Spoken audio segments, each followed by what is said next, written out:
Yo, what up, y'all? It is me, OGTV, Olympus Gaming TV, back in the building. I know it's been a long time since I've done one of these, but today I have my special guest. You guys have heard his voice on the channel before.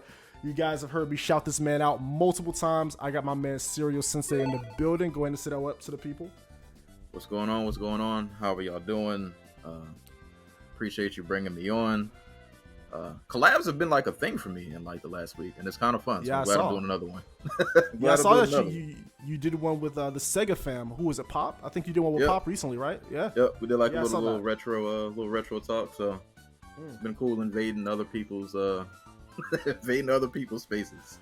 Yeah, you've been doing like the garden collectives. I've been seeing that, and then you did the Pop one, which I'm mad I missed that because I saw what I was talking about. I was like, oh, but I was at work, so I couldn't catch that one. But yeah, you've been out here. Your Twitch following's been going through the moon. I think you're almost at that 700 mark. So yeah, man, out here killing it. Getting there, I'm trying. No cam god, you know. We out here. We out here. But yes, it is a special time in video game, I don't say history, but video game cinema, I suppose. So as you guys know, can tell by the title of the video, the Mario movie is finally out. There was a lot of excitement, worry, a lot of mixed emotions going into this movie, I suppose, when it was announced. What was your thoughts when they first announced the Mario movie? You know, Chris Pratt being Mario, all the, you know, Jack Black being Bowser. I feel like the internet just kind of went crazy when, you know, Miyamoto came up and said all this stuff. So what did you think?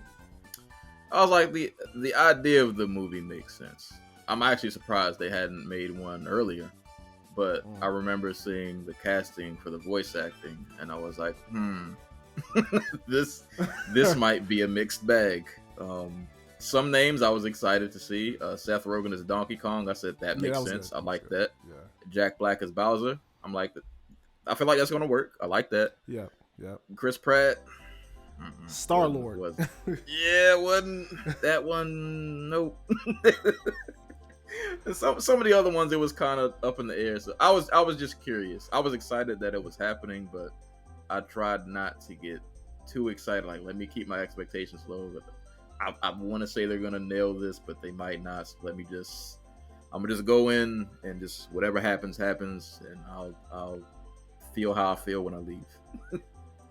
Yeah, I feel that. I think with me personally, the only reason I kind of wanted to give Nintendo the benefit of the doubt because Miyamoto was involved. You know, when I feel like when Nintendo is directly involved with something, I think they have a pretty good grasp on quality control. So I don't think, as protective as Miyamoto is over Mario, I don't think he's going to put out any trash. Miyamoto has not let me down yet when it comes to anything Mario related. So the fact that he had his hand deep into this project, I was like, you know what? I don't have nothing to worry about because, you know, Miyamoto is not going to let this be, you know, this is his baby. This is the game that put him on the map for sure. So I'm pretty sure he was not going to let anything fly that was not going to be of quality. So I was optimistic coming out the gate. When I saw the first trailer, Mario being voiced, it took a little bit of getting used to, but I think overall the final product came out to be exactly what I expected it to be. So I wasn't too mad at it. I wasn't, you know, I know everybody was freaking out when they first announced it. Oh my God, how can they do this? Is going to be terrible. I was like, you know what? Let's just wait. I'm kind of like one of those guys, like, let's wait and see. Let's wait and see.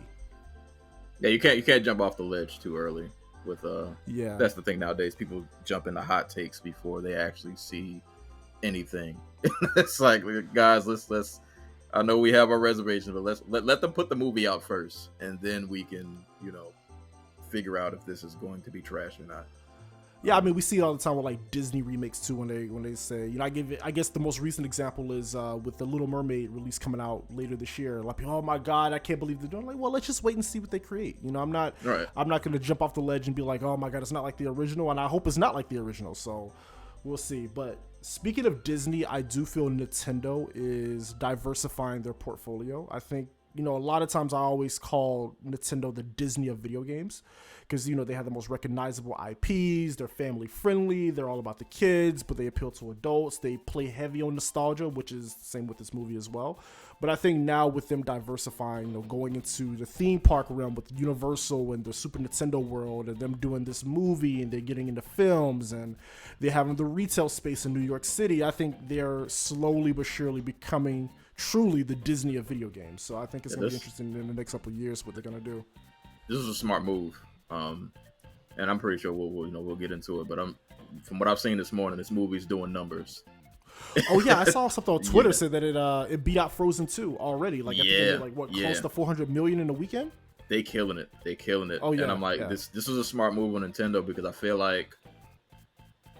like as long as this movie did well, this opens up the avenue for them to do so much more with some of their. I could see a Kirby movie being a thing at some point. I can definitely see that. Yeah, yeah. Like they have certain They tend to do a properties lot of that Kirby. just yeah, like they have certain properties that lend themselves to this animation space. So that's why I was kind of excited for this movie because I was like, if this does well, I think we're gonna get more. This won't be a one and done. We're gonna get a whole lot more from Nintendo if this does well, and the numbers are trending up. Yeah, and this is not Nintendo's like first jump into television, I guess, movies because of course we have the notorious Mario movie from the 90s, but they've also had animated series with Mario 3, I believe. They had the Kirby anime back in the day. I think Donkey Kong even had a cartoon back in the day.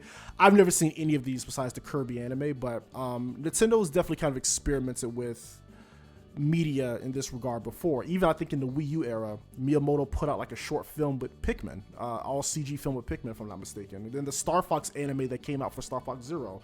So they always kind of experimented with it, but now I guess Nintendo's now a full-fledged movie production company, so I'm excited to see what else comes after this. The numbers are there. Obviously they have the most valuable IPs in video games, so I think whatever they touch is probably going to be golden. But speaking of that, so I guess we're showing our age at this point. Mario has been around for generations at this point. I think my first exposure to Mario was on the Game Boy Color. I grew up more of a Sega kid, so I had Genesis, Saturn, PlayStations, all that. I didn't really jump into the home console Nintendo stuff until the GameCube era.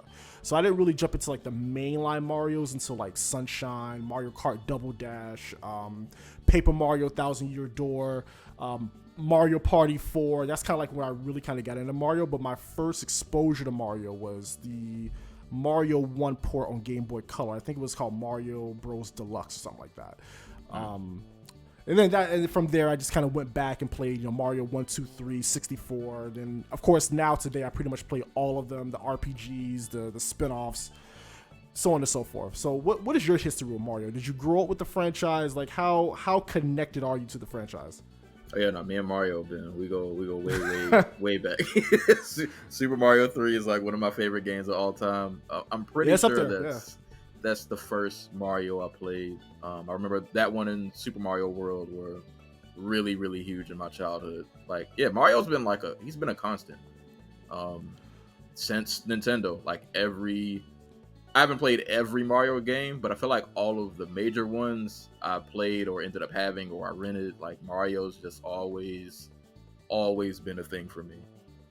Yeah, and it's kind of crazy that Mario has a game in every genre. Even now, most recently with Mario plus Rabbids, now we're getting into like strategy RPG or real-time strategy. You got the RPG games like Mario and Luigi, Paper Mario, sports titles, racing titles, fighting games, platformers, 3D platformers, any genre out there, Mario probably has a game in it. So yeah, his rebrand game crazy. Oh my god! Like, even genres you wouldn't think would work, like I didn't like Mario plus Rabbids. I didn't think that was gonna work, but Miyamoto found a way. But yeah, so the original Mario movie, the one that came out, what was it, 1993? Did you ever watch the original one?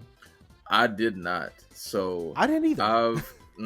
Like I remember hearing about it, and then I feel like I've seen like scenes and clips of it, and I just decided, you know what, I shouldn't watch this, and I'm just gonna leave this alone. I'm kind of in the same boat. I remember seeing like a bunch of internet memes about it and just people saying how bad it is. I remember watching like little reviews here and there about it, but I was going to watch it. I was going to watch it just for comparison's sake, but for whatever reason, I just never got around to it. And I think that's for the better because the clips that I've seen, the things that I've heard, it's kind of up there with the Street Fighter movie. I just... That I have watched, but that's another... I love that movie, but that's another story for another day. You like that movie? Okay. I love that movie. I know I will acknowledge that it's not good, but it has a certain charm to it that I don't like. It's so entertaining, probably in all the wrong ways, but I don't know. That movie just hits a special place for me. I know it's not good, but it's a fun I think watch. I came to it too late. I think when I watched it, I at this point, by the time I watched that movie, I already saw like the Street Fighter Alpha anime and this and that. Oh, so yeah, I was so like, it's not gonna hit. oh no, Yeah. this ain't it. This ain't it. Yeah. Okay, well, the Mario movie. So me personally, I saw this movie twice. I saw it once when I went to New York this week. I went with a friend. We went to go watch it, in Times Square at the AMC, which was a pretty cool experience. You go up that giant, this is a giant movie theater in the middle of Times Square. You go up the escalator, they got all the little Mario drawings, and it was a pretty cool experience. But I did the Dolby Cinema the first time around. So I watched it the first time, had a great time. And then I watched it again today. Today is Easter Sunday when we're recording it. I said, you know what? Let me watch it one more time just in case I missed anything. Because the first time I watched it was more like having fun. This time I want to watch it a little bit more critically. So this time I did the IMAX. I try to watch it in different formats every single time. But this time I watched it in IMAX, and apparently the movie is formatted for it. So I said, let me see what the big hype is with that. I still prefer Dolby Cinema. That's how I watch most of the movies. But if you have an AMC, I highly recommend that you test Dolby, out a where it's movie. at. Dolby. Yeah, different. yeah. Dolby I used to be a big IMAX guy, but on average, I think Dolby Cinema is probably the way to go. Way to go for sure. Yes, I saw it twice, and each time, man, I had a good time watching it. I guess we're gonna dive into our thoughts. But yeah, going into the theater, man, the first time I was super hyped to see it. The theater was packed out, of course. It's New York, so of course everybody's there, and it was just cool seeing kind of like the fans dress up, cosplay. A lot of excitement, people taking pictures with the posters and posing outside and buying like little limited edition Mario popcorn buckets and all of that. So that was pretty cool to see. I love how we had the complete opposite movie theater experiences. You went to like the big fancy theater. I went to the theater where the old people go to. There's nobody there. It was me, my little brother, and like one family in the back. well, my second viewing was like that. So I went today on Easter Sunday, and it was pretty chill. It was more like older people. It was, of course, 12 o'clock matinee show, so it was mostly older people. Maybe had one or two families there, so it wasn't too bad the second time. But the first time around was definitely like hype city. Everybody was like super excited. Day one, the movie's out. So, but yeah. But yeah, so going into the movie itself, right from the opening cutscene, I have to say, I'm not a big Illumination fan. I think they did Despicable Me 1, 2, Minions, Secret Life of Pets. They did another movie that came out. I'm trying to think, what was that other movie they did? They did something else too. I always admired their animation. And even in this movie, just watching it, Dolby Cinema, it was just how clean and high quality the animation was. Like I love the animation, how this movie looks. So Illumination always did great with the animation aspect, but I just never been a big fan of their movies prior to this. A lot of people say Despicable Me is worth a watch. I can't deal with the Minions. I've never watched it mm-mm. actually. Secret Life of Pets I saw and I enjoy it, but yeah, I never watched the Despicable movies. Never seen them. They just seem very annoying to me. So I may have to just swallow my pride and just watch it one day. Because all my friends, they love the Despicable Me movies. They love, I think there was like 3 of them. Despicable Me 1, 2, and 3, they had a spinoff. But a lot of my friends love those movies. But I will say, one thing I've always acknowledged about Illumination is that their animation quality is top notch. And the Mario movie is no exception. Right from the opening scene where you have Bowser pretty much demolishing this ice castle, I was like, oh yeah, this movie about to be different. This movie, what was your thoughts when you saw Bowser literally flame down that castle? Bro, the like you said, the visuals in this movie were gorgeous. Everything was so detailed, it's so clean, it's so fluid. So I was like, even if I don't like this movie, I'm gonna love looking at it because it's just definitely it looks so good. But no, opening scene, like that's how you kick off. That's how you kick off a movie. We get to hear Jack Black, who I feel like had the time of his life being Bowser. Oh yeah. You can definitely tell he had fun. Yeah. Yeah, like he really leaned into it. He was having a blast. But the opening scene with Bowser doing the flames, the little penguins trying to fight back with the little snowballs. My woman, do you yield? No, I don't. Yeah. I was like, oh, wait a minute, this about to be serious. Bowser was I like that. Bowser was very menacing in the opening scene. Of course, later in the movie, he loosens up and have more silly Bowser, kind of like in the vein like a Paper Mario. But yeah, the opening scene, like Bowser just literally showing off how powerful he can be with that flame. I was like, yo, they stole the Power Star, and then that is pretty much the premise of the movie. If you're going into this movie expecting top-notch storytelling, this is not the movie for you. This movie is very simplistic. Pretty much, stop Bowser. That is literally the premise of the movie. Stop Bowser from taking over Mushroom Kingdom. And I'm glad they did that, because I just wanted to watch a fun movie. That's all I wanted out of this. And you know what's so funny? The critics are not a big fan of that either. I think on Rotten Tomatoes right now, the movie is sitting at like low. Which is interesting though. I'm just like, what did they expect? Y'all think? Yeah, what did y'all think we were gonna get at? Like, this is not same Metal Gear Solid. Like, we're not about to get some crazy, like, intricate story. Like, we know what the Mario franchise is. It's always Bowser shows up, he does something he's not supposed to do, he kidnaps somebody. All right, now we gotta go stop him. Like, that's been Mario forever. Like, what did y'all? Yeah, I mean, unless you're talking about like the RPGs and like the side games, but just like the mainline Mario games, stop Bowser. Yes, literally it. That's all. The only thing I was interested to see was, all right, how are we gonna get from the regular world to the, to the Mushroom Kingdom? Yeah, and I do like the fact they took the 3D world approach with the story. They did not make Peach like the damsel in distress. So Peach, instead of trying to rescue her from Bowser, it was more like, hey, let's work in collaboration or work alongside Peach to stop Bowser, because we both have a common goal. Right. Mario wants to save his brother. Peach wants to save the Mushroom Kingdom. Let's come together and do like a common goal thing here and stop Bowser together. I thought that was a really cool thing. And I think 3D World was the only game that really did that. So that was pretty cool. I do like the fact that they did not make Peach a pushover. Peach was actually pretty badass in this movie. Like that one scene where that one scene during like the little platforming section, I was like, oh, okay, this movie about to be okay. But what I also liked about it is there was a lot of Easter eggs in the if you're a long time Mario fan, you followed the franchise, you will notice there was a lot of different Easter eggs. Like even from like the fact that Mario and Luigi were plumbers in Brooklyn in the beginning of the movie. Like, I know a lot of people poke fun at them in the games, like they never do any plumbing work besides going down pipes. In this movie, they kind of acknowledge the fact, like, hey, Mario was originally supposed to be a plumber out of Brooklyn. So I like how they kind of played around with that. And if you notice the guy who was bullying Mario in the beginning of the movie, I forgot his name. I think his name was Spike or something like that. Mm. His hat had a Wrecking Crew logo on it, which if you don't know, I didn't notice that. Yeah, it said Wrecking Crew. If you don't know, Wrecking Crew was, I think, literally the first game Mario ever been in before he became a solo character. Yep. Yeah. So that was a pretty dope touch. Also, the pizzeria that they were in, it was called the Punch Out Pizzeria. And so if you looked on the wall where like they were showing the commercial, you saw like different pictures of the fighters that's in Punch Out. So I thought little Easter eggs like that was pretty cool. And also the one where when Luigi dropped his phone and I think his mom called him where he got his first job or something like that. Yeah. The ringtone for that was the GameCube opening screen. So that was pretty cool.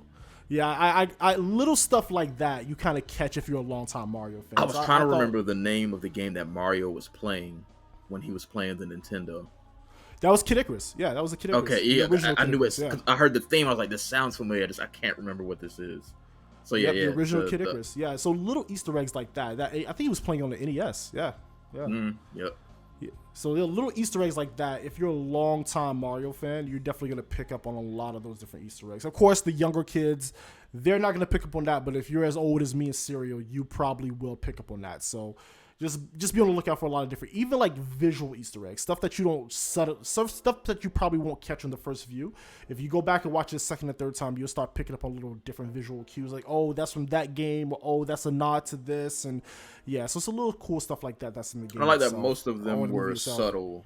They were subtle, and it wasn't like they didn't make it like, oh, that's a moment. Like they just kind of like, if you see it, you see it. If you don't, you don't. But it's there. Exactly. And of course, there's gonna be like a lot of YouTube breakdowns of the Easter eggs. I'm pretty sure Game Explain is gonna do one, or some movie channel on YouTube is gonna give you like 15 Easter eggs in the Mario movie. So if you're that curious, you can go watch one of those videos and kind of peep them out. But yeah, I thought that was a nice touch for the longtime fans. Now going into the movie itself, so the opening scene, we see Mario and Luigi actually be plumbers, with them rapping on the commercial and them saying, "Hey, we can do plumbing from Brooklyn to Queens." And I thought that was a great touch. And by that point, I didn't mind Mario having a voice. Mario and Luigi having voice actors, I thought was going to get annoying to me, but it actually wasn't. I actually thought it was pretty natural in the context of the movie. I actually did enjoy as much as I gave Chris Pratt trouble, and I'm still not the biggest fan of the voice, but I warmed up to it. I do like that in the commercial they played into the accents and made it like Mm-hmm. because Luigi's like, hey, we gotta stand out, we gotta have a, you know, when they were at like the dinner table and they're talking about, hey, how you like the commercial, but everybody like hates it except like the mom, but they were like, we gotta stand out, we gotta have like a gimmick, we gotta have a thing. So like I liked how they played into the accents. Yeah, Since I do too, and I think that was Chris Matt, and I think that's his name. The original voice actor Mario. I think he had a line with the guy who was playing on the arcade. yeah, when he was on cabinet. the I think arcade, that was him. that was Yeah. him. Mm-hmm.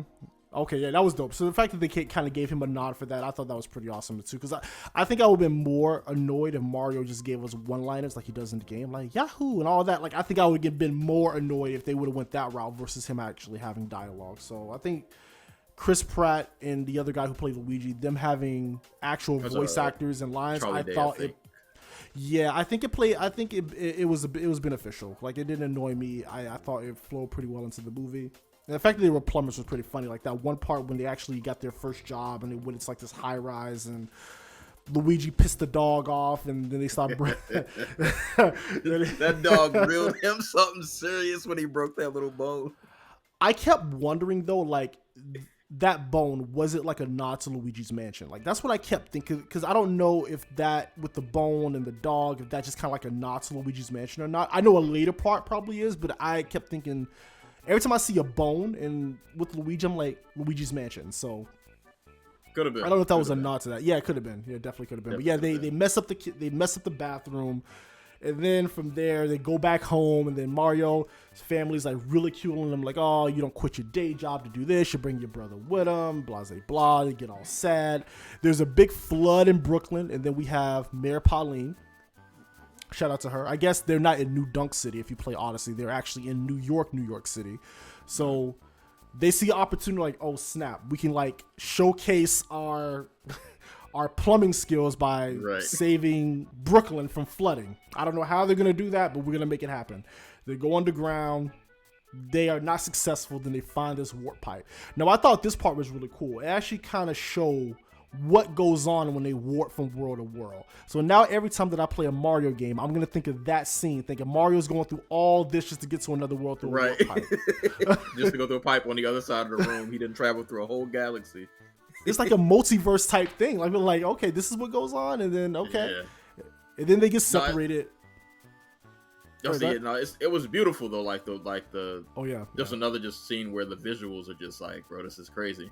Like when they're going through the pipe, and then you see them get separated, and Luigi goes to the Darklands, and Mario goes to the Mushroom Kingdom. Like that scene was just gorgeous the way they depicted it. Oh yeah, definitely. And then Luigi gets separated. Poor Luigi. They just mess with Luigi the entire movie. I was hurt. Luigi goes into like this dark world, and then Mario goes to the Mushroom Kingdom, and then they're kind of doing like this separate thing. I guess they show Mario, like, you know, he meets Toad, who's played by Key, right, from Key and Peele. Yeah, for Key from Key and Peele. Yeah. I didn't even realize that was him. I thought he did. To me, he had the best voice in the movie because I felt like I think he did, because to me, everybody else, I feel like I recognized their voices.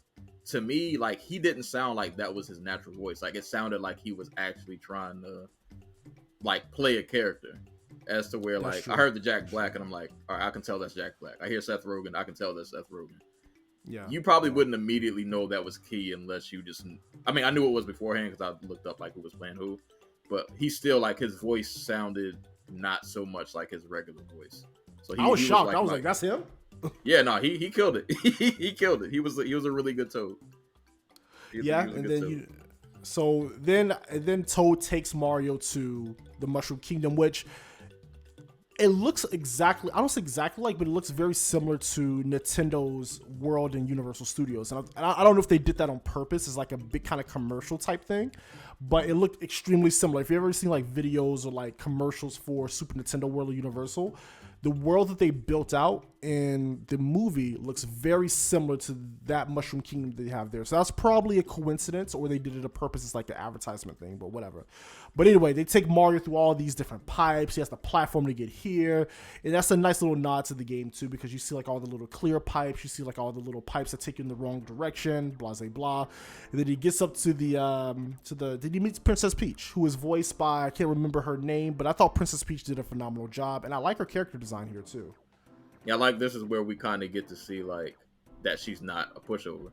Like you can tell just by her presence, how she talks. It's like, oh, she's not the damsel in distress. Like she the queen. Like she's running it. Yeah, she's running ship, everything. She's running everything over here. So like you gotta come correct when you come to this Mushroom Kingdom. Like she's not right. Even when Mario first saw her, like she literally like flipped him over, like grabbed his hand, and slammed him.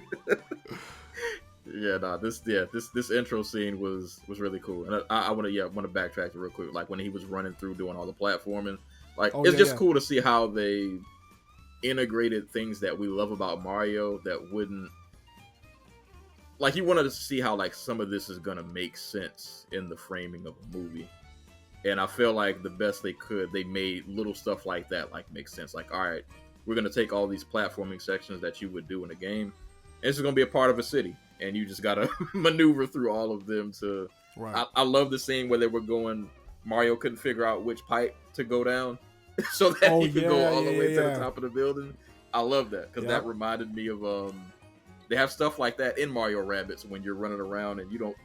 They have like the puzzle pipes where you're trying to move them around so you can go a certain way. So that's kind of what that reminded me of. That's true.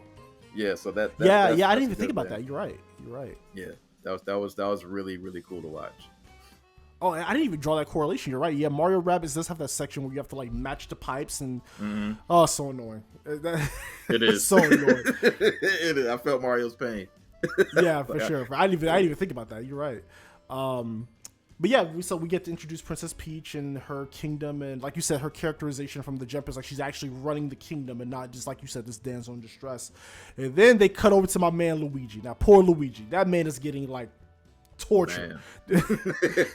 I like the horror aspect of that because I'm a big fan of Luigi's Mansion. Love, especially Luigi's Mansion 1. I thought Luigi Mansion 1 was phenomenal. But I love the fact they kind of pay homage to that, like Luigi being like in this super horror like area, being super scared, and then the dry bones coming out of the ground, and it was a wild thing. The dry bones kind of chasing him to this castle, and he think he's safe, and then the Shy Guys pop out of nowhere. Wow, that boy Luigi was going through it. Like as soon as the door shut in the Shy Guy show, he started screaming. I'm like, oh no. I was hurt, man. People don't know, man. Luigi's my guy, man. Luigi's my favorite. I know I'm about to say that's your favorite. Yeah. That's my favorite character, man. So like seeing him go through it in this movie, I was like, man, when y'all gonna let my man have some shine? I mean, he had it. We'll get to it, but is there any reason why you like Luigi so much? I don't know. For some reason, I always found him cooler than Mario, even though like he's depicted as like a coward. But I don't know, like I've always been more drawn to Luigi than Mario for some reason. He's just my guy. I think a lot of it is because of Smash Brothers. When they put him in Smash Brothers, I was like, I like using him way more than Mario, and that for me like kind of elevated him up. I'm trying to think. I don't think there's any game I prefer besides the RPGs. I don't think there's any game I prefer. No, I'm lying. I liked him in Mario plus Rabbids. With him being a sniper, I thought that was that's long pretty, range. Yeah, long range is crazy. Yeah, and of course Luigi Mansion. I love that game, especially Luigi Mansion 1. I love Luigi Mansion 1. That's another thing.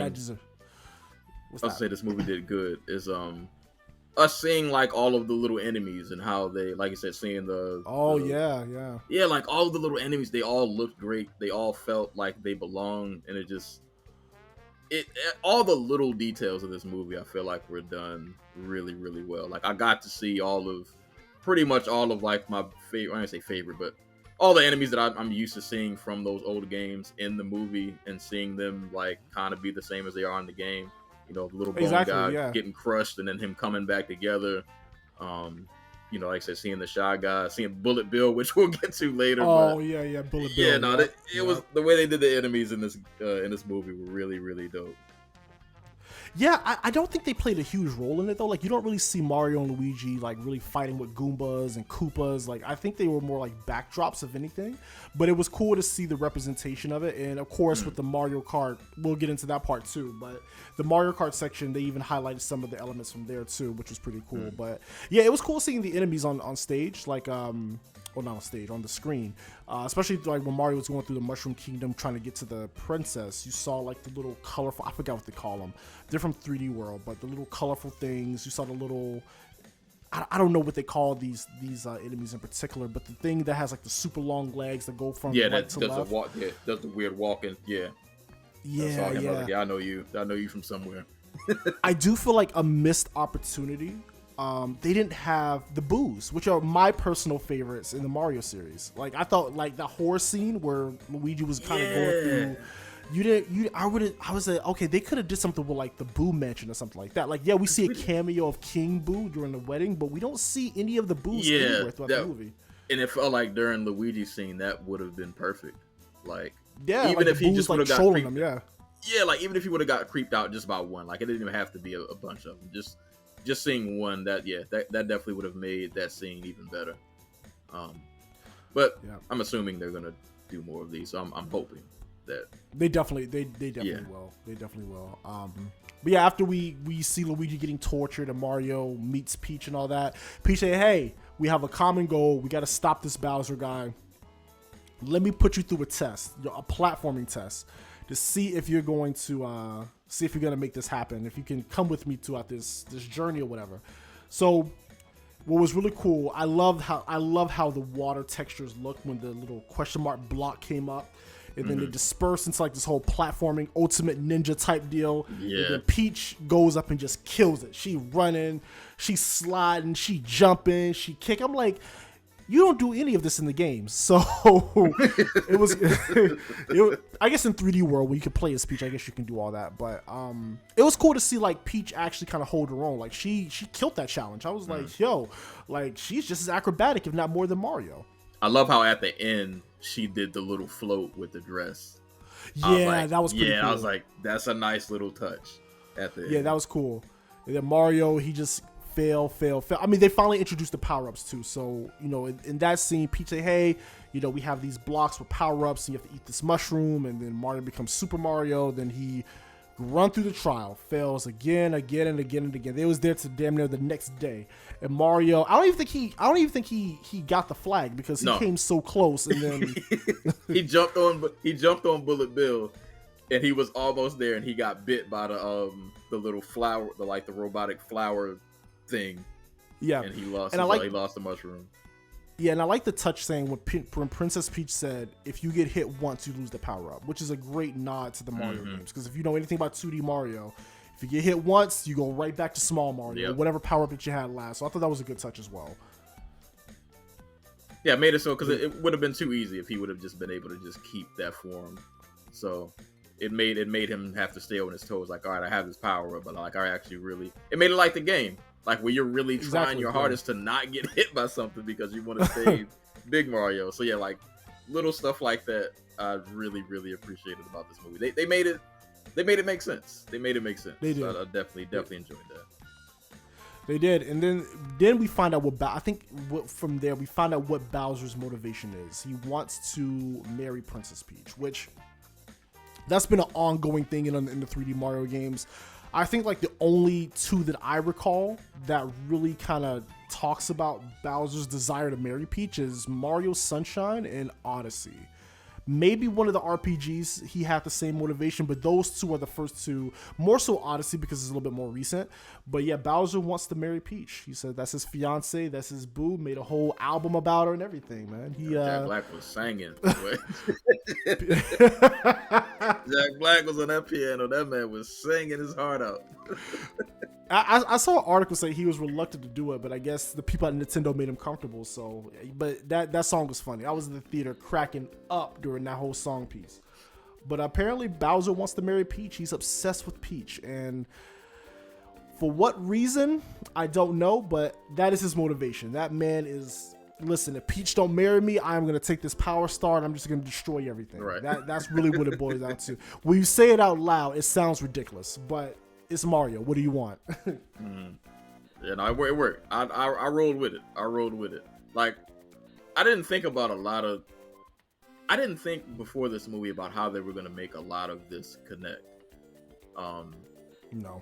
Like the storyline, the Donkey Kong part, I never thought about, like, how are they actually going to bring him in here and like make this, like, is it going to be like a cameo thing, or is it actually going to make sense? No, because they're in the same universe. Mario and Donkey Kong has always been in the same universe, and I think they've always acknowledged that. Maybe not so much in the games, but you have games like the original Mario Brothers where your goal is to get to the top of the whatever by dodging Donkey Kong's barrels, Right. or Yeah. even the series on Game Boy Advance, Mario versus Donkey Kong, which is like a modernized version of that. So Mario and Donkey Kong has always been in the same universe. I think even Mario plus Rabbids has DLC where you go to Kong Island and you can play as Donkey Kong, and of course Donkey Kong makes his cameos in Mario Kart and Mario Party. So they've always been Donkey Kong has always kind of been a part of Mario for sure. I guess I was thinking of it like, I didn't know if he was like how involved in the story he was gonna be.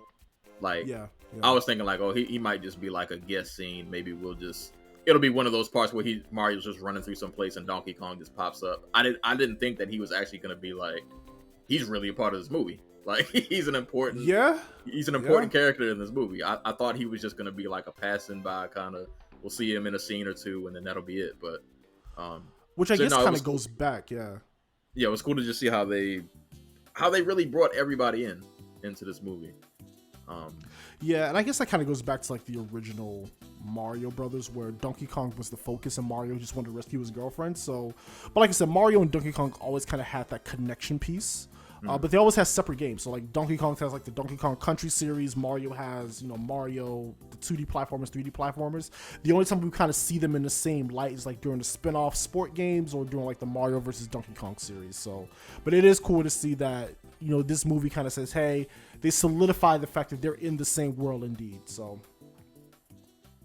but yeah, the Donkey Kong scene, it was pretty cool. It was nice to see Cranky Kong being like the leader of the Kongs, and they acknowledge that Donkey Kong is his son, and I thought that was a pretty cool touch, because not a lot of people know that. A lot of people think Donkey Kong is like just it, but Cranky Kong was the original Donkey Kong in the first Mario game, and then the Donkey Kong that we get in Donkey Kong Country is that Donkey Kong's son. Yeah, so on and so forth. There's some lore for you. Yeah, it's a whole thing. That's another series that can get a spinoff from this. Cause Donkey Kong? Yeah, like, bro, we can get Donkey Kong. I can see it. We can get at least one. If they're gonna base it off like Donkey Kong Country, I think I would watch that. Like King K. Rool come and destroy the island or something like that. Yeah, like I think that could definitely be a thing. I was happy my man Diddy Kong got a little cameo. Wasn't alive, Diddy. He was in the crowd. He was in the crowd turning up. Diddy and Dixie. Yeah. So that was cool. That Donkey Kong scene. Well, I guess that was kind of the next part of the movie. So Mario fails the test. He fails, but he passes. Peach is like, hey, you did good enough, so I'll let you. We'll go ahead along with this mission. But they're like, we need help to if we're gonna fight Bowser, we can't do this by ourselves. So let's go to the Kong Kingdom and see if we can get some help. So they pull and they kind of go like different worlds in between too. Like they go to like the desert world, they go to this world, and they go to like this sky world where they're kind of like overlooking everything. And then they had the beautiful, beautiful scene where they had all the fire flowers, and then Peach literally like just grabs one and turns into Fire Peach, which is a nice nod because I think that dress that she wore is the same one that you get in 3D World. If you get a fire flower as Peach, and then she lights the campfire, and I like how that scene looked a lot. That was pretty cool. Yeah, the way they displayed all of this like special abilities in this were really well done. Not all of them make an appearance, but I think the primary ones people would expect, because when you look at Mario power-ups throughout the years, there's a lot. Yes, a lot. I mean, you got the super mushroom, the mega mushroom, the mini mushroom, the poison. You got Tanuki. You got the cape. You got this. You got that. It's so many different ones. So the fact they kind of narrowed it down to just the basic ones, I think was a smart move, because you don't want to overwhelm the audience with this many power-ups. So kind of wish we would have got the cape, but we got enough. I was okay. Oh, but I guess we did kind of get the cape with the commercial, at the very beginning of the movie, where they where they were showing like the Super Mario Bros. Plumbing, and they was like flying around New York, and I guess that was kind of like a call to the Cape. Yeah. I don't know. The Cape has never been my. I know you're a fan of Super Mario World. The Cape is not my favorite. To be honest, compared to like some of his other abilities, like it's definitely not like the best one. But like there were areas in that game you kind of needed, the Cape for to get to like certain places or access like little secret parts of the game. So for sure. Yeah, I kind of wish we would have got the Cape, but no, like the way they did the fire ability was super dope. And I like the fact that later in the movie when Donkey Kong gets that fire flower. Yo, Donkey Kong with a fire flower, that's dangerous. Yeah. I would. That's dangerous. Because I had a thought when that happened. I definitely had a thought when that happened. Yeah. Let me see. So let's see. They finally get to Kong Island, and then they meet the gorilla with the sports coat, and then that dude is like driving, like the way this man is just. Yeah, he's going off. He is going off. Listen, that dude is driving like the average Houstonian. That's how he's driving. If you ever lived in Houston, that's how they drive out there. This dude swerving, cutting people off, throwing bananas. He probably killed somebody by letting that one cart fly into the shop. Like I'm like, what is this dude doing? I love how they did the Mario Kart. When he was gliding. The glider. There. Yeah, bro. Yeah, like little stuff like that just like warmed my heart in this movie. I was like, I love how they did that. This is beautiful. That was cool. Yeah, that was cool. I did like that because when he fell, I was like, okay, how is he gonna get up there? I'm thinking like a platform gonna lift him up. Then I saw the glider come out. I was like, oh, okay, Mario Kart, cool. Yep. So we meet Cranky Kong, the OG, and he said, hey, if you want my army, you're gonna have to fight my son, which is Donkey Kong. So we go to this stadium, and I guess I'm thinking this is more of a nod to like Super Smash Bros. Kind of how like the stadium was like a bottomless like area, and then So in the way it was kind of like set up, I'm thinking it was like a callback to like Super Smash Bros. Or something like that. But Donkey Kong, that first few minutes of that fight, Donkey Kong was beating the life out of Mario. I was like, I don't think Mario gonna make it, bro. He was putting hands on Mario, bro. It was not hands and feet. Hands, feet. He was slamming them all over the place. Like Mario, bro, you better figure something out because he is getting. Then Mario ate the mini mushroom by accident, and then Donkey Kong like flicked him. I'm like, oh, this ain't gonna end well. That was a good Donkey Kong entrance. That was a good. And then when Donkey Kong did like that supercharged punch and like uppercutted him, I was like, oh, bro, he done. I was in the theater like when he wound that punch up and he like kicked, I was like, damn. He was cleaning Mario up. But the power ups, once again, man, they came through. You know what's messed up? Like when Mario found the fire flower and Donkey Kong just like blew the shit out right in front of him. Like, bro, you get this out my face.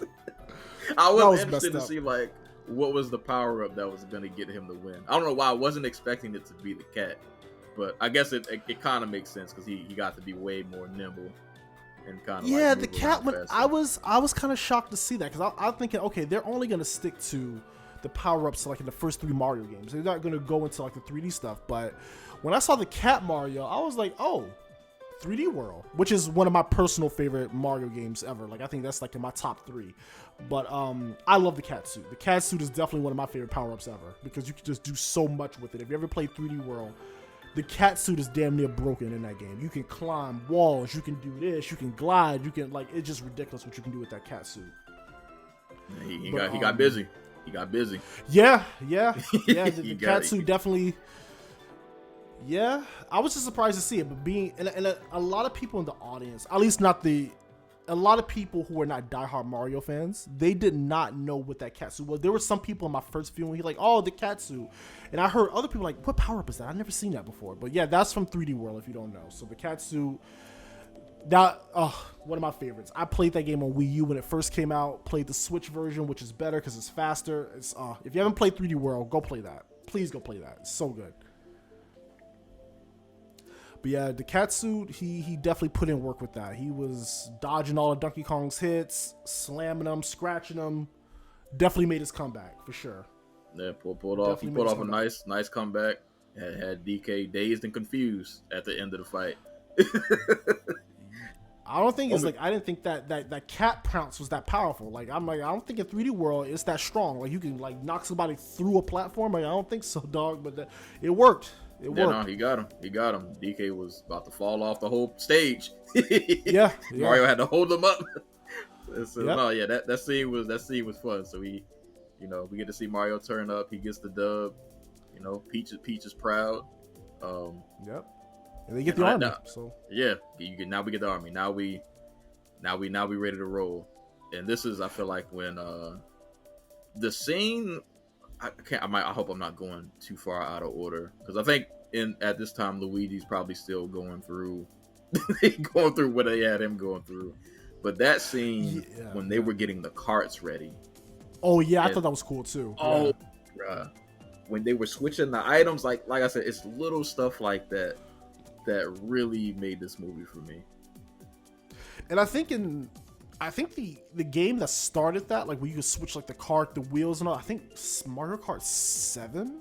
It was either DS or 7 that did that first, but yeah, I thought that was really cool. The fact that you had like the little spinning wheel, you could kind of pick your kart style, the wheels, the glider, just like in Mario Kart 8 Deluxe for those who are playing on the Switch. I thought that was a really cool touch. And then you had like your own dedicated Kong who would build the cart for you. I thought that was really cool. So Peach went the Mario Kart Wii route with the bike. So she had the bike. Toad had like the big monster truck. Toad was wilding out. Toad was wilding. And then Mario, he had like just a standard like Mario Kart, which is cool. Like that's what I always play as on Mario Kart anyway. Like I don't really go with bikes or big trucks or ATVs. I always use the classic Mario Kart for whatever reason. But yeah, that was really cool to see how they built those carts out and how the Kongs are responsible for building those carts. I thought that was really cool. I gotta give Toad props in that, like, he only knew Mario for about 5 minutes, but Toad was down for the cause. Cause like, Mario's having this conversation with Peach, and then Donkey Kong pulls up like, "Oh, is that how you flirt? That's embarrassing." Cock block, man. Yeah, he came over there hating. He was like, "She's never gonna like you." Toad pulled up like, "No, yes she will. Like, leave my man's alone. Let him cook over Let him cook. Right. Let that man get his girl." Mario said, "Yo, when you come to Brooklyn, I'll get you a turtle." She like, "Oh, right. Word." And here come Donkey Kong come up hating. I'm like, right. Toad pulled up. He had to set up shit. I was like, I like Toad in this movie, man. Toad is really holding it down. He is being a good friend for a man he's only known for about 5 minutes. I still think Bowser was the funniest in the movie for me. I don't know why, but Bowser's line just had me dying in the theater, especially that one scene. I guess it's like kind of happened like at the same time where Luigi finally gets to the Bowser castle. What's Bowser's little henchman? I think his name is what's his name? It begins with a K. I can remember the guy's name. It's not Kayak. It's something like Kamek. Kamek, that's his name. Kamek. So Kamek takes him and like literally puts him like in this little, I guess this little magical lock where he can't move, and Bowser comes down and be like, "Hey, your brother, do you know who he is? Like the guy with the mustache, this Princess Peach find him attractive." And then Luigi says some shit like, "Well, if she has good taste, right? She will." And then Bowser like pulled his mustache. That's the wildest torture method. Like, he was literally yanking this man's mustache. And then Luigi started yelling. I was like, this dude is going through it. He is, bro. That Luigi needs some therapy after this, bro. They were torturing this man. And then Bowser puts him in the prison where you see all the other creatures or people that he imprisoned. Like, that was wild. Then you have like the what's the little star thing from Mario Galaxy? I think you call it like a Luma. That little Luma was that was another favorite part of this movie. The little Luma was saying some wild stuff. Like, it was the most depressing. I can't remember like the exact lines verbatim, but he was some philosophy or some shit like that. Right. He was on this deep third eye, but still telling like, "Yo, we're probably gonna die." Like, and what's crazy is the Luma could probably escape because he can fly. Like he's small enough that we can squeeze in between. I'm like, why not? I guess he didn't want to escape. I guess that was the whole joke. But yeah, I feel like he just didn't care. Like, he was just like, I guess this is just what it is, so I'm gonna just go along with it. But everybody else. I kind of wish. Everybody else that was wild. everybody else is mad at the Luma. Like, stop talking. Like, especially that ping when he was like, "Stop." Yeah, yeah. No, the Luma was doing a lot. Luma was doing a lot. I do think that's gonna hint at like maybe Rosalina coming into the next movie, but I guess once we get to like the post-credit stuff, we'll talk about that. But I do think that Luma is probably gonna have a bigger role in the next movie whenever they decide to put one out. But that's gonna be interesting to see. But yeah, the Luma I was surprised to see that a Mario Galaxy representative was there, so that was pretty cool to see. Good thing. So what happened after that? Also, so after that, Kamek tells, or one of the Koopa Troopers say, hey, they're going on this secret passage. And then by this point, we see Mario and them kind of doing all the Mario Kart stuff with the Rainbow Road. And that was a pretty cool scene. And then you get the little drift. Then, well, what was a nice little touch is, yeah, when you saw Mario drift and you had like the blue and they did all the stages of the purple drift. Sparks. Yeah, that was a nice touch. And then the anti-gravity mechanic from Mario Kart 8, they showed that off with the cars. I thought that was really cool when they was driving upside down. However, one thing I kind of wish that they put in the Mario Kart games was destructible environments. I love the fact that Rainbow Road can get destroyed if you use the right items. Like if you throw up a bomb, you can just blow up a part of the stage. I really hope they implement that in the next Mario Kart game. Yeah, but that would make Rainbow Road even more treacherous. Like you're just blowing I didn't blowing up expect to see parts that. of Rainbow Road. Yeah, I thought it it was cool to see that. I thought it was cool when because I feel like it's an ode to how some people used to try to race on Rainbow Road, where like he was driving and he saw the other line of the rainbow below him, so he just cut through to just go straight down. And I'm like, yeah, because like when we played the game originally, like we would try to do stuff like that as like a means to a shortcut. So that was really cool to see. Yeah, and I like the whole scene. Like, it was just like a battle royale happening on Rainbow Road. Like, everybody throwing bombs and shells, and it's just madness going on. And then, of course, half of the stage get blown up. And then, I guess the Koopa Troopers in the Bowser Jr. clown cars grab them and take them to Bowser's castle. And then, what I really liked was that one part where Donkey Kong, Mario, and I think it was Toad who got away, or Peach got away. And he was like, well, y'all not gonna get away because blue shell. And then he turned into the blue shell and ran and blew up half of the stage. It was great.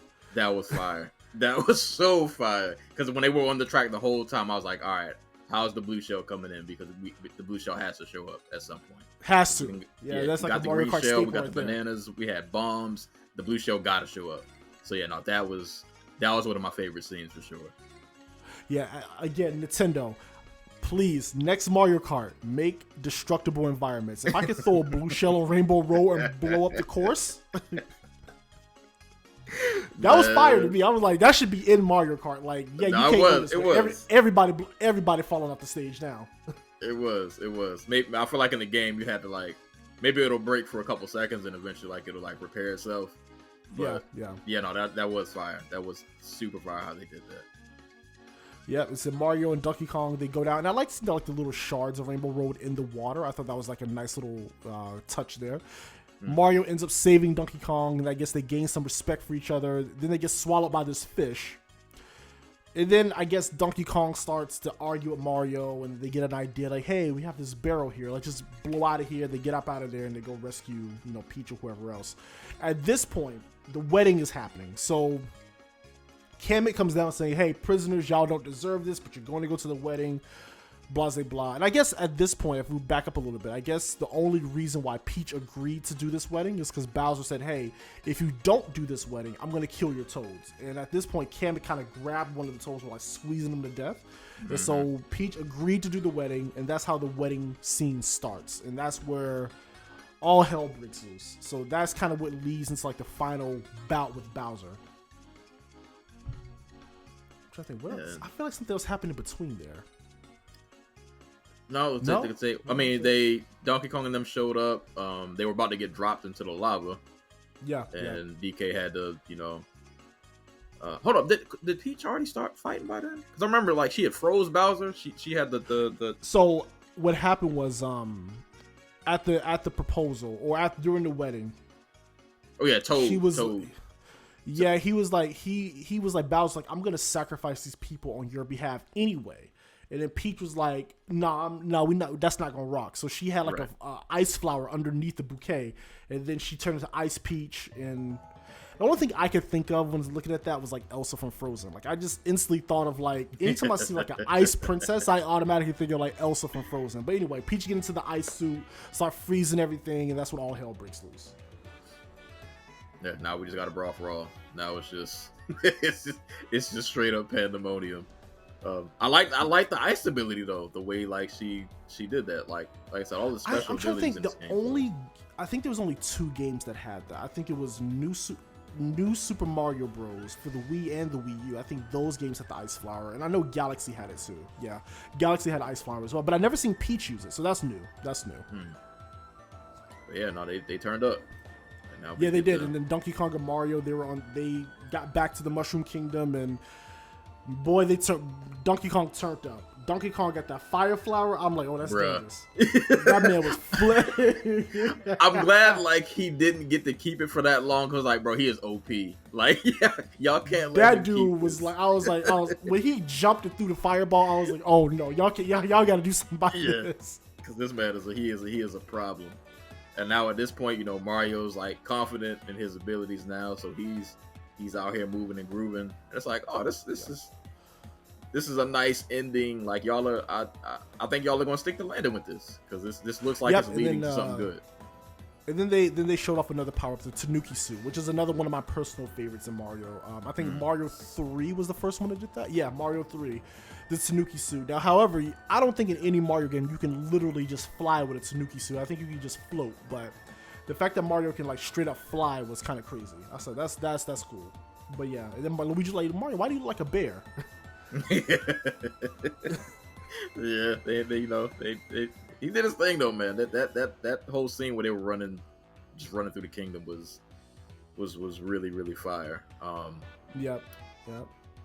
And then the bullet bills. So they get up to the top where Bowser's at. They shoot a bullet bill. At this point, Bowser is frozen, but I guess he sees Peach talking to Mario through the ice. He got angry. Yep. He was angry. And then the bullet bill, he shoots like I think it's the bonsai bill, like the big giant one. Mm-hmm. Chases Mario off. Well, I guess it was going to go for the Mushroom Kingdom. Mario hits it with his tail in the eye. The bonsai bill follows Mario all throughout the Mushroom Kingdom. It goes into a warp pipe, blows up in the multiverse, I suppose, and it drags everybody back to New York City. I love that scene. I love that scene. Though I was thinking when Mario was running, I was like, what is your plan to dodge this bullet bill? Because actually my first thought was, I'm like, all right, he's probably going to go back to the pipe.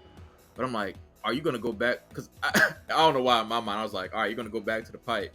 The bullet bill is going to go to the pipe, but then it's going to go back to New York. And the bomb going to blow up in New York. That's what I thought too. I'm like, what is he doing? Yo, like, bro, that's not a good idea, Mario. You about to get everybody killed. It blew up in the middle of the universe. And I guess it pulled everybody. Yeah. Pulled everybody back to New York. And then the final scene with Bowser versus Mario versus everybody. And that scene it's what I expected. You know, the big fight. It kind of reminded me of like in the Sonic movie where Eggman goes to San Francisco and then you have this big fight between Sonic and Eggman in the middle of the city. That's what it kind of reminded me of. But then Mario gets the invincibility star. Him and Luigi gets it. Luigi kind of had his Captain America moment. Yeah. That was a surprising moment for me. So like I was waiting the whole movie like, all right, Luigi has to have at least one moment. So when Bowser did his flame, which was just about to just annihilate everybody, Luigi shows up at the last minute and he blocks it with the I forgot what he was holding. But I think it was like a trash can lid or something like that. Yeah, he's blocking the fire. Or a sewer lid, yeah. Yeah, I think it was a sewer lid. And I was thinking like, oh, that's just going to be his moment. And I was actually cool with that. I'm like, all right, he did something. I was actually surprised Captain America moment, yeah. Yeah, I was surprised that they gave him the star. I didn't think he was going to get it. I thought it was just going to be Mario. So when he got it, I was like, all right, there we go. I'm in. I love this. And then they got the invincibility star, and then they just started wrecking everything. Bro, yep. They was out here running through the whole squad. Just they was taking them Bowser squads out.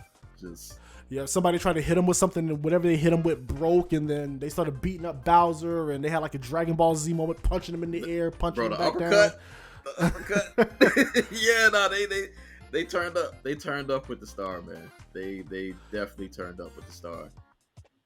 Yeah, yeah, they did. They did for sure. And yeah, that scene was wild. That scene was wild. I was like, okay, it was a nice way to end the movie. And then of course everybody's, his parents sees this.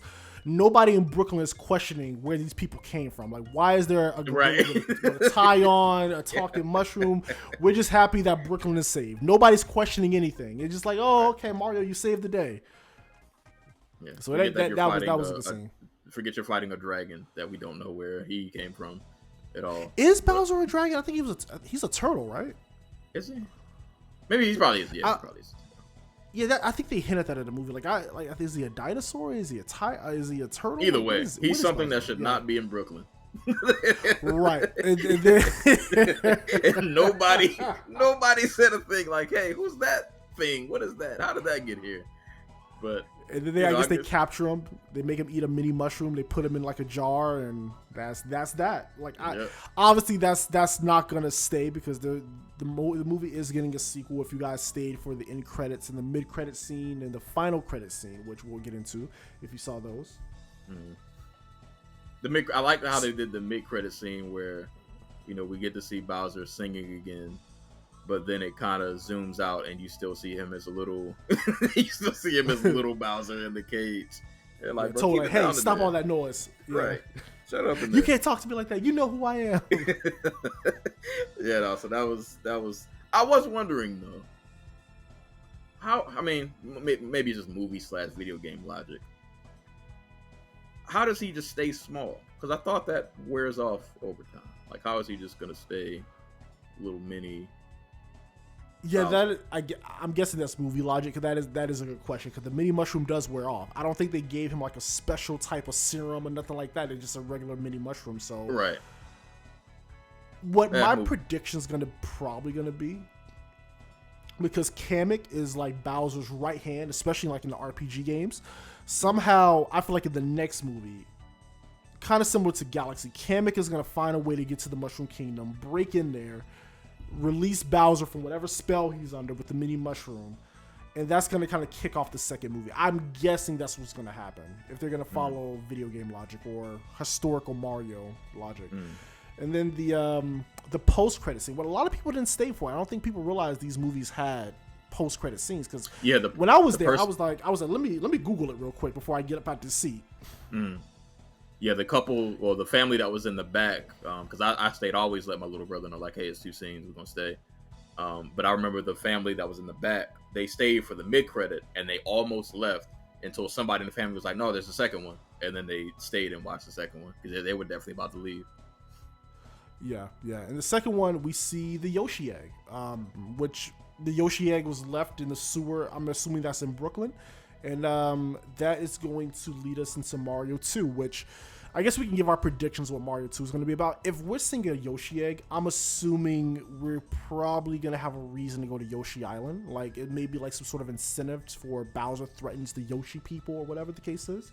And the next movie is probably going to focus more so on Yoshi Island and the family dynamic there. And yeah, Mario's going to be in it, but I think it's going to be more like a Mario and Yoshi type film versus it being in the Mushroom Kingdom. I'm thinking that's the direction they're going to go in.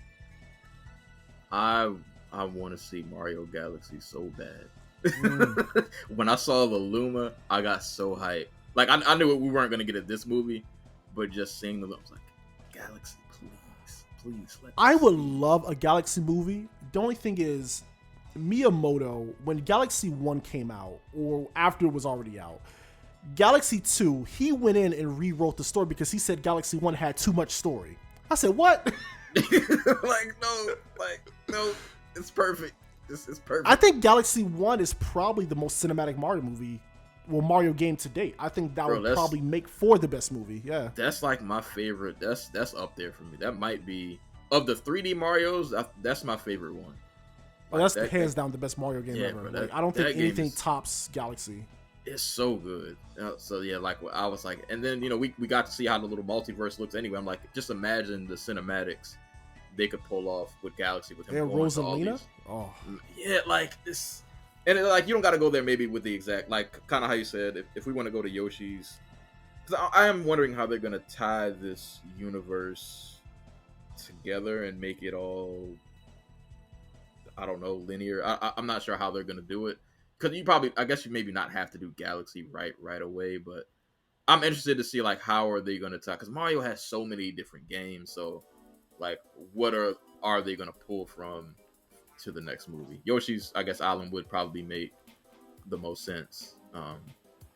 Either Yeah. Yoshi's Island, or they can dip into like the Wario stuff, because Wario is still a Mario villain, I suppose. So if they introduce Wario Waluigi in the second movie, I think that'd be a dope move too. I don't know who could play Wario. Yeah, I didn't even think of that.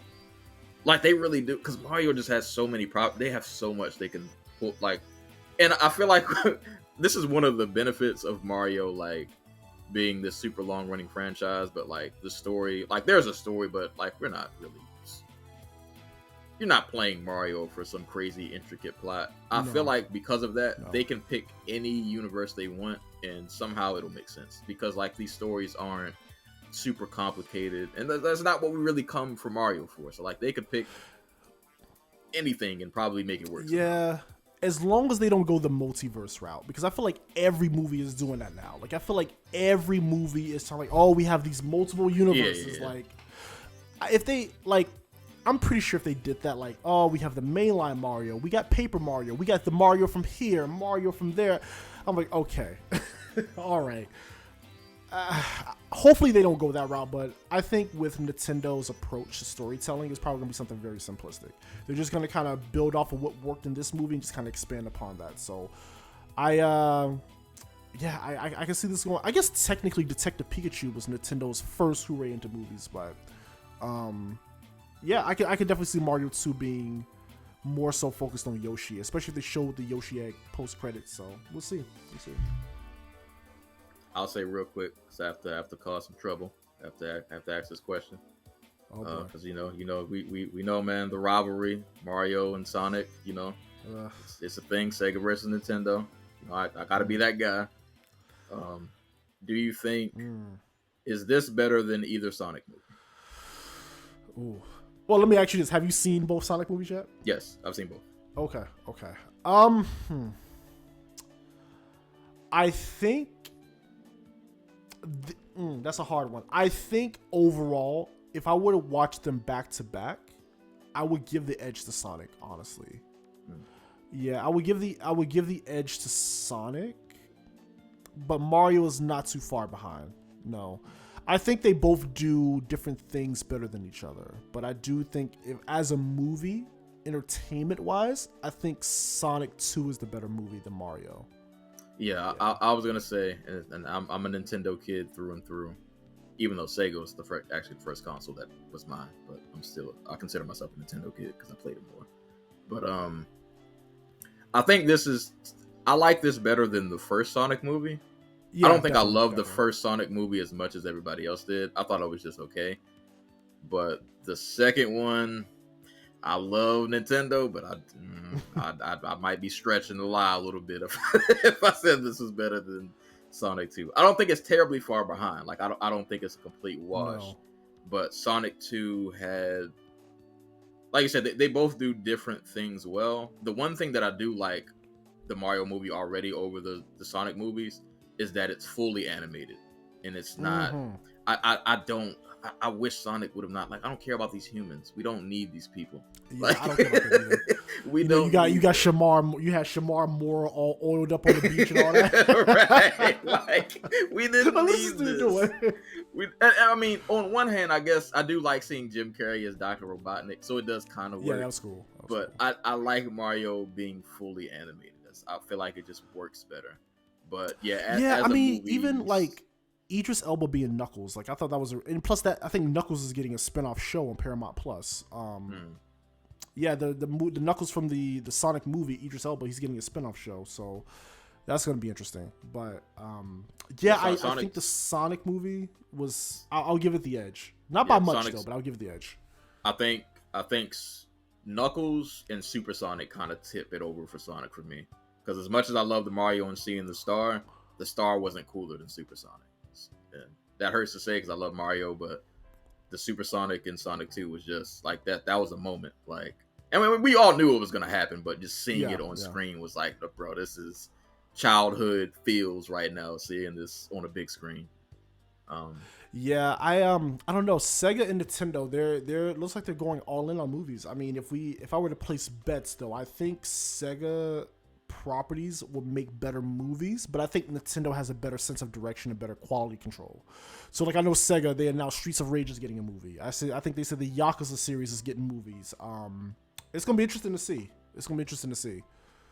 I think video games have finally kind of found their footing in the media. So now, have shows like Last of Us doing numbers, Sonic, Detective Pikachu, Mario. What else is coming out? Streets of Rage is getting a movie. Yakuza is getting a movie. A lot of, I think there was like a couple joints on Netflix that got really good results, like Cuphead and all that. I think all those are kind of finally putting video games in a good light when it comes to TV and movies. So we live in a good time because back in the day, a video game movie? It was hard. God, It was hard out here. Mortal Kombat, trash. Tomb Raider, trash. Well, I love the first Mortal Kombat. I still do. I will defend that movie. The second one, I was in the theater confused. The second one was not a good time.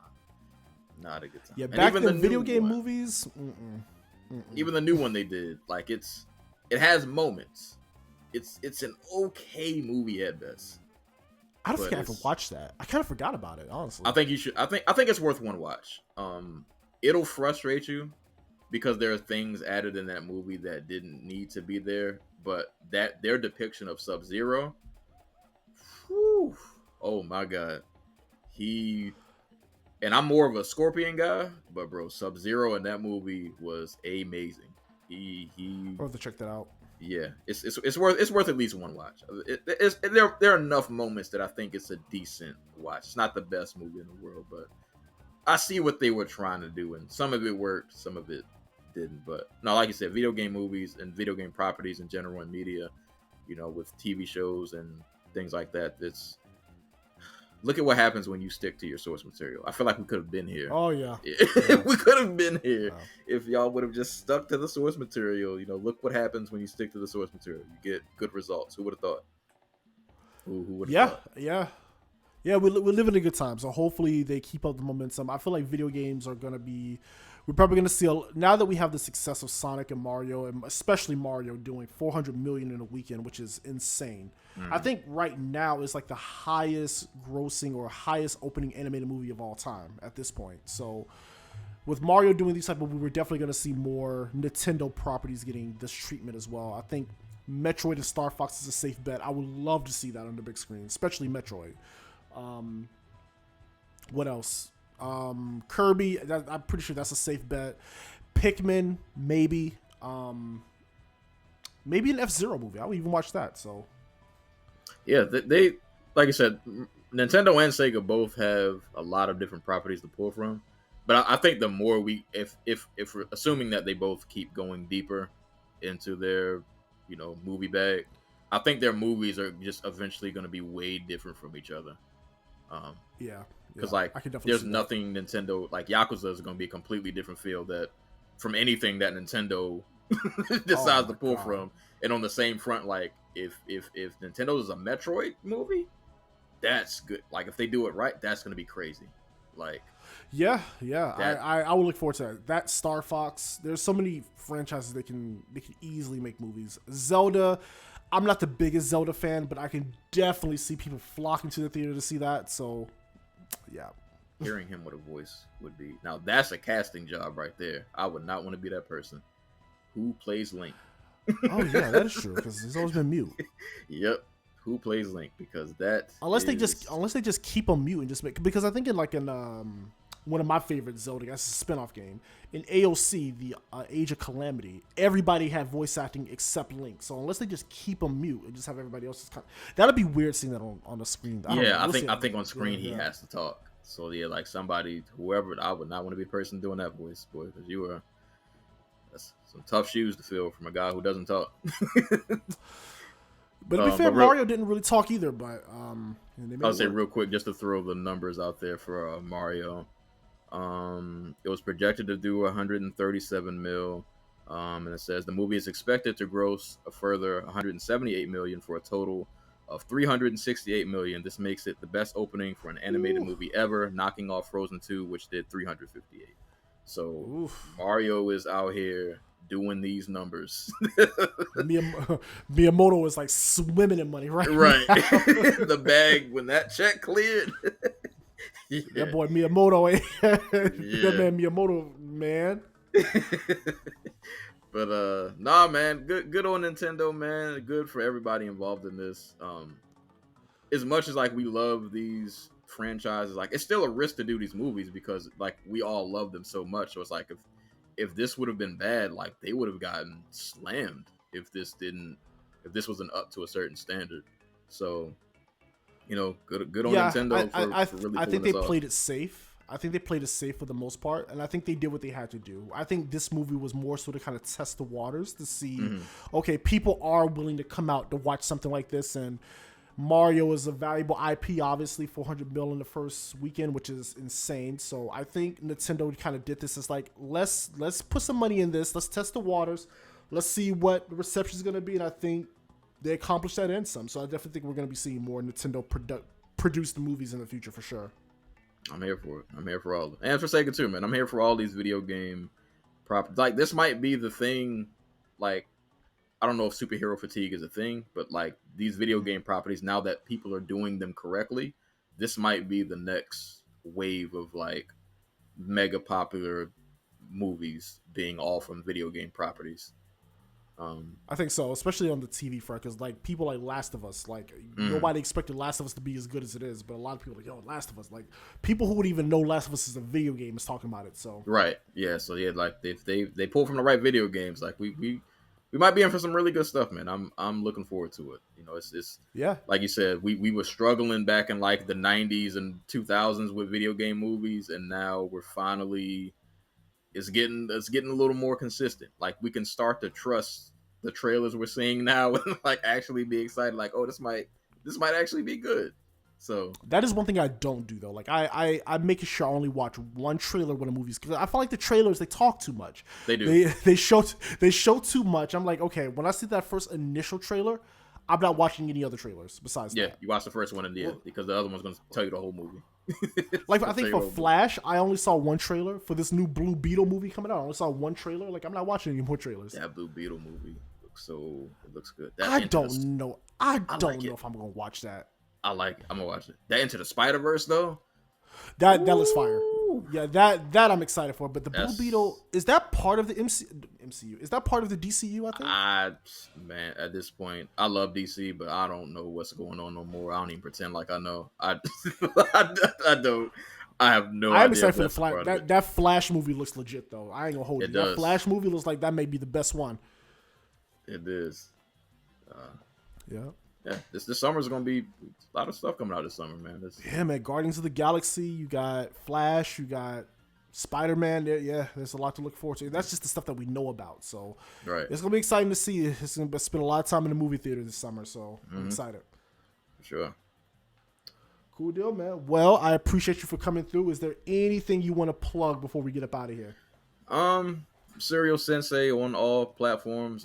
Serial Sensei 410 on YouTube. I haven't uploaded a video in a minute, but you know, if you still want to just look at past content, go check it out over there. I'm a Twitch streamer, so Serial Sensei on Twitch. Social media, mainly on Twitter, so you can follow me on there. And I have a book series called The All Bar Chronicles that is on Amazon. Yes. So go buy that, support that. Got 2 of those out. I co-sign those. Those are good books. Appreciate it. Kind of working on a third one. We're getting there. It's gonna be a while, but I'm trying. Okay. I've technically started it, but it's like a first draft. Like it's gonna be a while. But I've written like a paragraph. No, I've written like a page. Give myself there you go. Yeah. So I'll put all the links in the description so everybody will know where to follow you. So I'll put your Twitter, your Twitter. I don't know if you want your Instagram, but your Twitter, your Twitch. You can follow me on YouTube. IG, just don't expect nothing. Okay, there you go. Well, I'll put all your socials there, and then people can follow you where they want to follow you at, and we'll plug the books as well, the Amazon links and all that good stuff there. So that'll be in the description if you want to follow Serial Sensei. Shout out to him. And yeah, more reviews coming on the way. I've been working on this River City 2 review for like a minute. Resident Evil 4 remake review. That's being worked on right now. And then I think that is pretty much it for the most part. And my solo review for this movie, I'm working on that too. I got a lot of stuff on my plate right now. So I can't give you guys a timeline when this stuff is going to drop, but just know that it's coming out soon. All right? Working out here. Well, trying to. Responsibilities, I know. All right, y'all. Well, we are out. We'll holla at. We'll see y'all. I can't even talk right now. We'll see y'all next time. Y'all have a wonderful night. Go watch this Mario movie if you haven't already. All right. Peace. Peace, y'all.